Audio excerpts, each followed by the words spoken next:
What's up, everyone? Welcome to the video. Today we're going to take a look at how to change the battery in this Jeep Smart Key remote fob.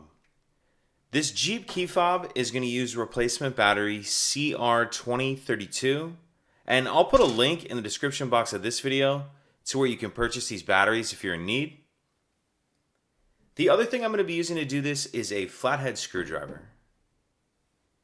So the first thing we need to do is remove the emergency key that's in the bottom of the key fob. That's done by pressing this release here that my thumb's on, and then the emergency key will slide out like that.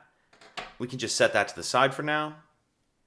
Now if we grab our screwdriver and we hold the fob with the buttons facing down and we take a look at the bottom, we see this slot here that the emergency key just slid out of. And then below that, we see kind of another little notch right here.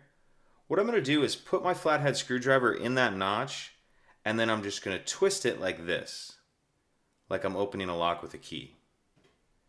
So put the screwdriver in that notch, make sure it's all the way in there as far as you can. It doesn't go in there very far, but make sure you have it as far in there as you can, and then twist.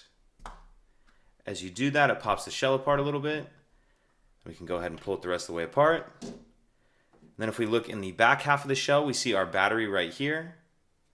What I'm going to do is grab my screwdriver and just use it to help me get under the edge of the battery, like that. And we'll grab our new battery, and we want to make sure that we're installing that with the plus side down on the case. Plus side down. Get it snapped into that holder all the way, and then we can snap the two halves of the remote back together. Put our emergency key back in, and that's it. If you have any questions, please let me know.